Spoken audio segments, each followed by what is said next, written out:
Hello, welcome back to another episode of CEDH Bling Builds. We're back at you with your boy Tuna Fish with his low effort content, checking out revisiting Breya in 2022. Now, my first Breya video earlier this year was like a Breya Wheels deck, and I wound up taking her out, giving her a spin, and made changes to the deck. And then that really cool secret layer of hers got released, and which meant I had to dust her off and take the girl up for yet another spin. Uh, Now a lot has changed with Breya over the years since her release in 2016. I like to argue that 2016 was the year that broke EDH. Suddenly we got these four-color legends, we got these four-color partner combinations, which was a mistake, and the game was just really, really accelerated. And so, if you're new to Breya or unfamiliar with Breya, you might look online for like some of her combos, and they, from what I remember, the things you look for in Breya decks online are a little bit janky, outdated, outclassed in today's metagame. They're like 3, 4 card combos, and that's a no-no. That's a no-no. And so I'm going to present to you the most optimal Breya deck that I can build here again in 2022. So it's worth the watch because it's not like a meme wheel strategy. If you're looking for a meme actual wheel strategy, I have a Nekusar video that's somewhere in the playlist. So, if you didn't already know, Breya's Sans green, and she has an ETB that she makes 2 Thopter tokens when she enters the battlefield. Okay, and you get paid to sack 2 artifacts, usually those 2 Thopters, and she'll do several things. Ping a target player, not ping, lightning bolt a target player, which I wish I was a little bit more versatile, but I mean, she's already over the edge, kind of. She's a little bit outclassed, but she's like one of my original generals. So I'll never retire Breya. But I wish it was deal 3 damage to any target. That would be insane. Actually, no, it doesn't matter because her second ability, the rest is just flavor text. Target creature gets a -4 until the end of the turn, or you gain 5 life. Wow, whoop-de-doo. But you know what's weird? I criticized that. The second one I've used before, like maybe you float your infinite mana, right? And in that case, when you have the infinite mana, the 2 artifacts you sack would be a Thopter and Breya herself, and then you recast her, of course, with commander attacks, but that doesn't matter. It's inconsequential because you have infinite mana of every color. And maybe the pay you gain 5 life could come in clutch in some scenario where I have an Adnaz in hand and I just want to get the rest of my deck. No, that's redundant. That's stupid. That's stupid because you already have your infinite Breya ETBs. You win the game already. It's fine. And now Breya is not someone, from what I believe, that comes on board for value. It's just her casting cost is really clunky, really, really clunky.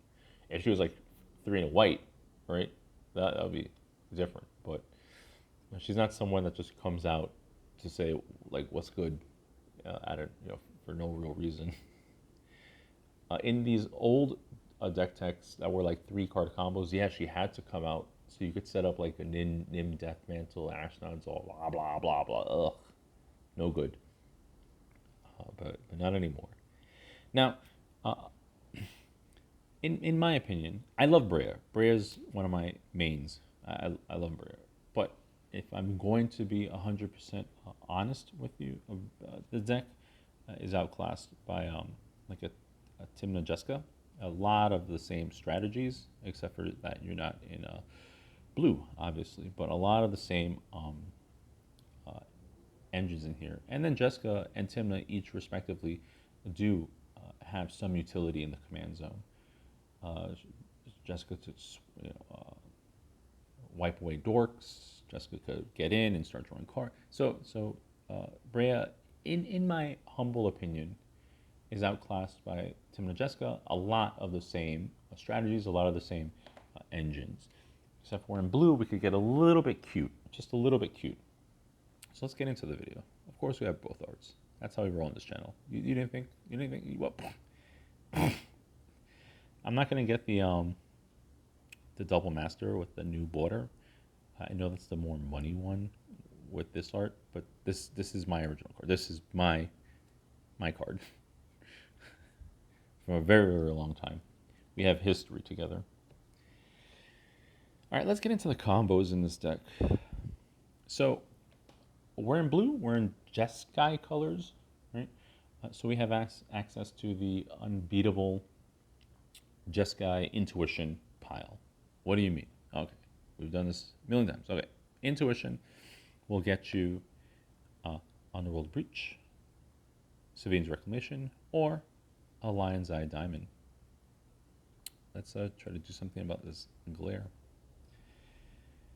All right, and now your opponent's most likely going to give you the LED. Doesn't matter. This will be in the graveyard.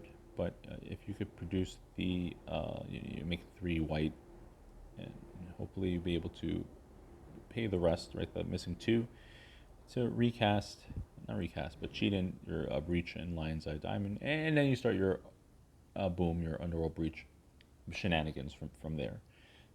You can then Intuition anything else you want into the graveyard. Since the LED is in the deck, and the name of the game is to create infinite mana of every color, we will have the old Bomberman combo, if you didn't already know. Salvagers for 1 and a white will get you a teeny tiny rock, an egg back from your graveyard. Egg strategies are obsolete, but LED is very, very strong. And so you just get this over and over and over again. If you're in a Bomberman combo in a deck for some reason, I don't know why, because when you look at a commander, the commander should be the outlet for some sort of combo. I digress.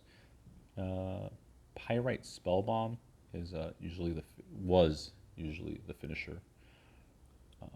But anyway, yeah. So LED, you just make infinite white, and then once you have net white, you just make infinite every other color. Easy peasy. We are going to have the Isochron Scepter Dramatic Reversal combo in this deck. Of course, very, very oldie but goodie combo.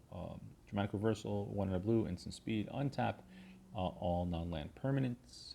Of course, you're going to imprint that on your Scepter, so when you pay 2 to copy the effect, to cast a copy of Dramatic Reversal, it's going to untap all your rocks and dorks and the Scepter itself. If you can float a mana, preferably a mana of any color, then you have your infinite mana engine right there. We got Spellseeker. Spellseeker is a 1-card combo. A 1-card. If you're in Jeskai colors, Spellseeker for this particular line is a 1-card combo. Spellseeker is ridiculous. Let's go over the Spellseeker 1-card combo. You'll have your Spellseeker ETB. Okay, this is in the wrong order. You have your Spellseeker ETB. Spellseeker will get Ephemerate. Okay, you cast the Ephemerate. You're going to blink the Spellseeker. Spellseeker is then going to get a Final Fortune. You're going to cast your Final Fortune, taking your extra turn. Okay, the Ephemerate is going to rebound, bouncing the Spellseeker. Spellseeker is going to get an Enlightened Tutor, and then of course the Enlightened Tutor is going to be cast before your draw step to put the Underworld Breach on top of the library, and then you'll draw your Underworld Breach. So Spellseeker gets your Underworld Breach in a 1-card combo. Granted that you don't have these other pieces in the graveyard. Whatever. Who gives a shit? If that's the case, right? Final Fortune acts like a really psychotic, uh, smooth brain ritual in that regard. And then I think there are a couple of creatures we could reset in this deck with Ephemerate. Yeah.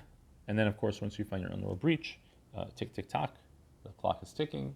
You have until the end of your turn to stitch together a win.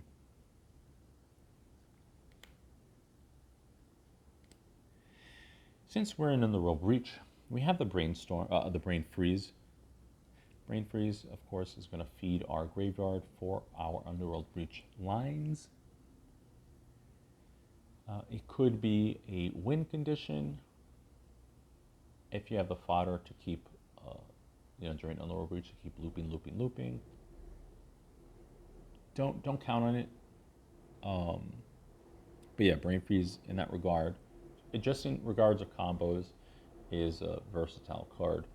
I guess it could find some utility if an opponent instant speed tutors something to the top of their deck, and then you could Brain Freeze that shit away. Cool. Doesn't happen? Sometimes.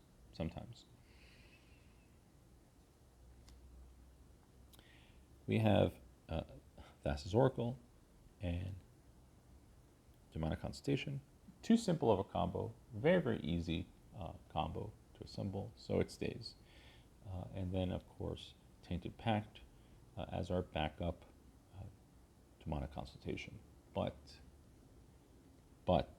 I gotta tell you, even if you're not about Thoracle, right? Even in your pods, there's a lot of salt with Thoracle, so she doesn't get played. Okay, fine.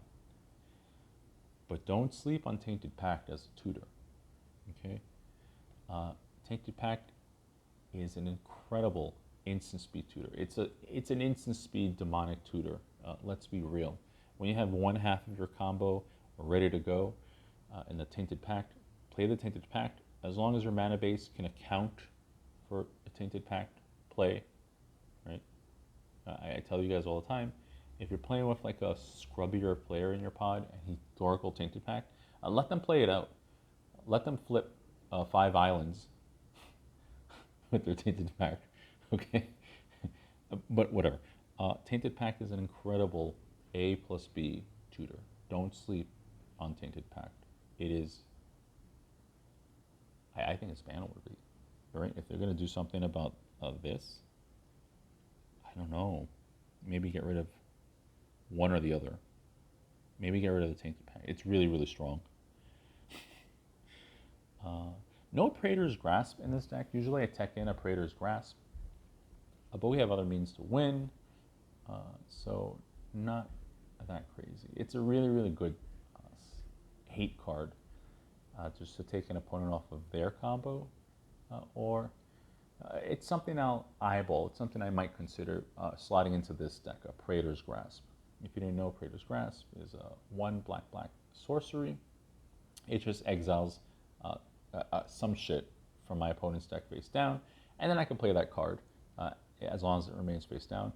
Not mana of any color though, so I have to be able to produce those colors. 2-color decks, not that easy to cast their Thoracle, but in a 4-color deck it should be no problem. That's something I will eyeball. Look in the description below to follow this deck through its journey over the next couple of years. Our counters package. Soft counters, hard counters. Starting things off with silence. The turn you're ready to go off, just silence the board. If they contest it, okay, then maybe don't go off, because they might have a second piece of removal or counter in their hand. Who knows? We have Pyroblast, Red Elemental Blast. Not amazing cards in this current metagame. There aren't, Whole Breaker is Whole Breacher is long gone. So there's not there. I can't think of too many blue permanents you want to like destroy or counter. Of course, counter wars is the thing, but you see a lot of decks that aren't even in blue right now. We're still in we are still very much in a rule of law metagame. Flusterstorm, Swan Song, an offer you can't refuse, Mental Misstep, Pact of Negation, and a Force of Will. A notable exclusion, Deflecting Swat and Fierce Guardianship. Not in this deck. Most of the time I'm doing Breya ETBs. I'm not bringing out Breya for value, things like that. Another thing that's lacking when you compare it like a Breya deck to a Tim Majeska. Tim Majeska or Tim the Malcolm, Force of Will, Fierce Guardianship, respectively, you know, get a lot more value because someone's going to be on board. Not so much in this deck. My removal package, I could be stronger, so this is another thing I have to monitor while I play this deck in the real world. We have Swords to Plowshare, Chain of Vapor, Cyclonic Rift. Of course, these are all just to get rid of the annoying piece of the annoying stacks piece, the one piece of the one permanent that's really hindering me from comboing off. Don't be a cowboy and start killing everything because it's maybe a really good value engine for your opponent. I think Breya can still outpace opponent's decks. Let's say that this is a high power deck. I don't want to say CDH because CDH is like the cream of the crop, right? I really wouldn't bring this deck to like a EDH tournament, but I would bring it to like really high power, right? The pinnacle of high power, like just a hair away from being CEDH. Alchemist Retrieval, I've started sliding this in my red decks and taking out like Winds of Rebuke because Alchemist Retrieval can act like same thing with Winds of Rebuke, but it's just a little bit cheaper with the CMC. It can act like a ritual if I'm bouncing back to my hand. A Dockside Extortion is. It seems goofy, right? But it's not. It's not. If I could bounce back a Dockside for one single blue and then replay the Dockside for a ton of value, so be it. Then it's worth. I know Winds of Rebuke, Snap, and there are a ton of cards like that that do the same thing. But you know, it still has the versatility of bouncing my opponent's stuff, but it just makes me bouncing my own stuff just a teeny bit cheaper. March of Swirling Mists, an incredibly versatile card. I really wanted to put it in my soft counters. Don't sleep on March of Swirling Mist. If you're the type of person that like does speculative buyouts, you know, I'd speculate on March of Swirling Mist for sure.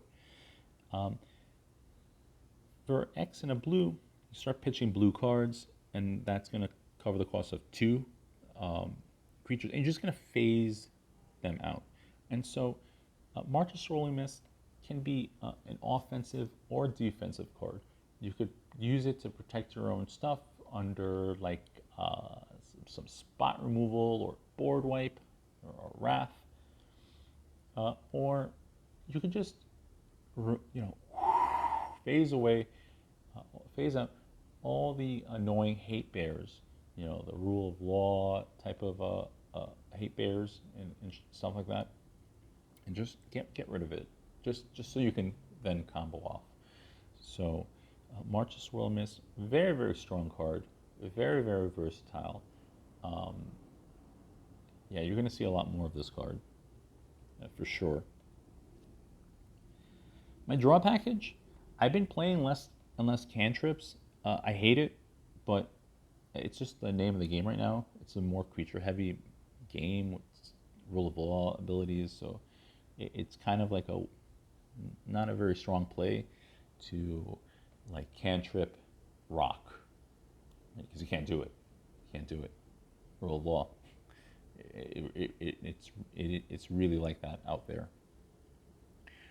And I just don't have the space for cantrip lineup, but here we are. We have just a windfall and a wheel of fortune. No time twister. No time twister. I'm not doing time twister loops in this deck. Yeah, I don't know. That's another card I'll monitor, see how it goes. But you do need a one or the other to start feeding your Underworld Breach lines. And yeah, it's not much more to say. And ad nauseum. Ad nauseum still pretty strong. If you can keep the mana open to ad nauseum at the end of their turn, before the turn comes back to you, you could probably ad nauseum deep enough to then find a win. Still strong. Same thing with Peer into the Abyss. If you could PETA, you could probably find the rest of what you need, almost guaranteed. Too easy. Our rituals, we have a Dark Ritual, Cabal Ritual, Culling the Weak, Rain of Filth. Don't be afraid to Rain of Filth away your lands if it means casting a PETA, which would mean finding a win. Rite of Flame. I'm conflicted of maybe getting the original art. The original art's a little goofy looking, but this is just so sharp. I don't know. I'm on the fence. And a Jessica's Will. Jessica's Will is just still a strong ritual. If you get both max value out of your Jessica's Will, so be it. But most of the time, Jessica's Will is like a create 7 red for 3 mana. Our tutors, we saw the Enlightened Tutor before. We have the full suite. We have matching suite. We have the Vampiric, Mystical, Enlightened, a Demonic Tutor, Imperial Seal, Gamble, Merchant Scroll. Merchant Scroll, a shit ton of targets in this deck. We have Mark the Swirl and Miss, Iconic Rift, we have Dramatic Reversal, we have Intuition. Yeah, a lot of targets. So Merchant Scroll makes the cut in that regard. If I didn't have like an Intuition, if I didn't have an Intuition in the deck, I probably wouldn't play Merchant Scroll. But because I have 3, 4 very important targets, then Merchant Scroll makes the cut. And then a Limdol's Vault, very strong card. I wasn't playing it as much over the years. I had this card for a very long time. I just haven't been playing it. And I make the argument that Tainted Pact is like an incredible tutor. Limdol's is the same thing. At the end of the turn, Limdol's Vault, get your B to your A combo, and then that's a wrap.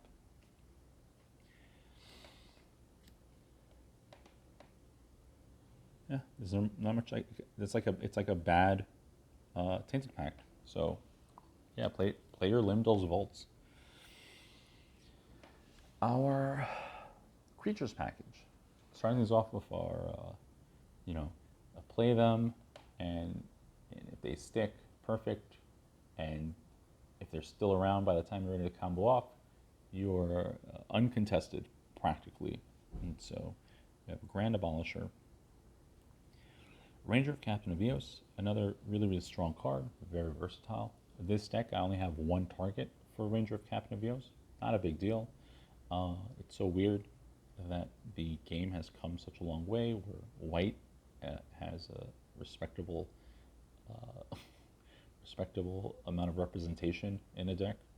But a Ranger of Captain of Eos, you land it, he then puts pressure on an opponent. If they seem like they're about to combo off, you just shush them, you silence them.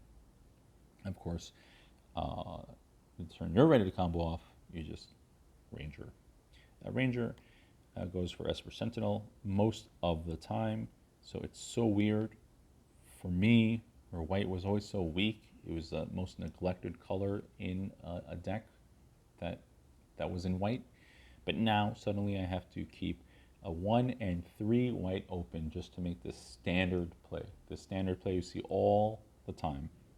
So weird. Archivist of Oh My God. A Ledger Shredder. Just maybe keep a dice on, well, keep the dice on your Ledger Shredder for his attack. But just, I don't know.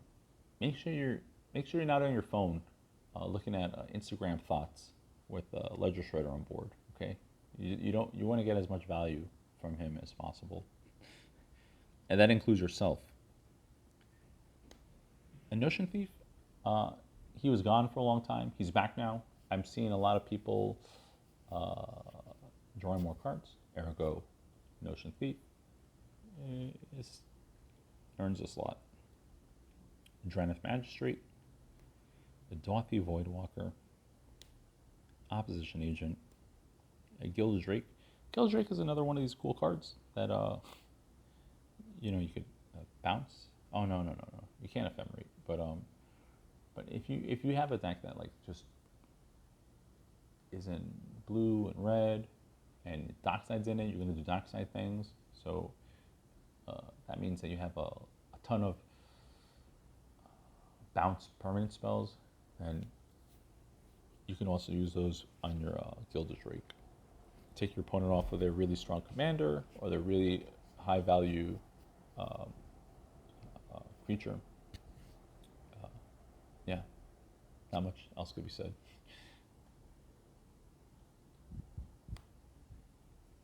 Seeming Spirit Guide for a bunch of ramp, and then of course the star of the show.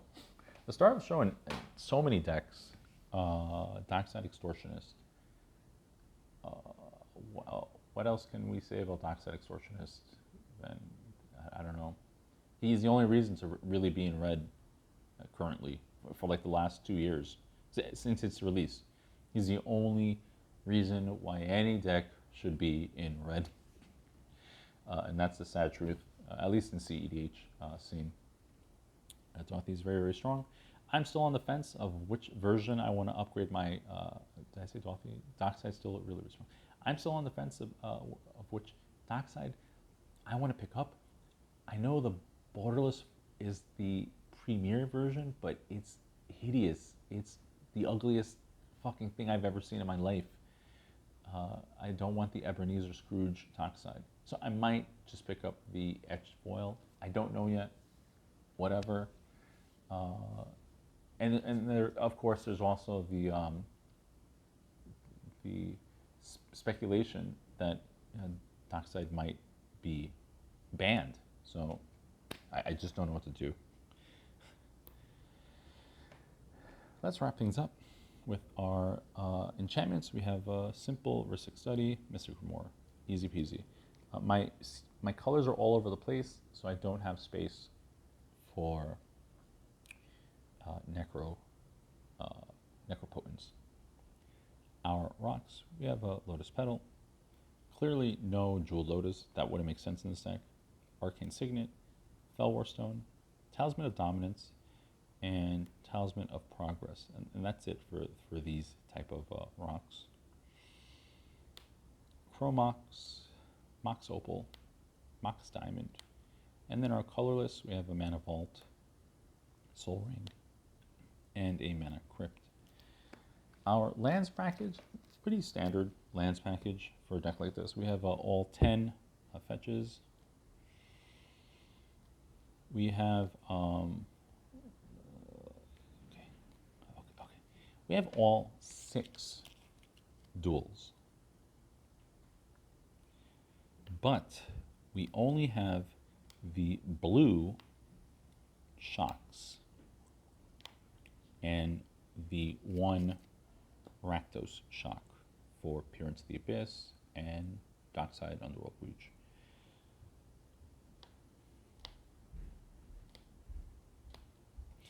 For utility, we have Atawada.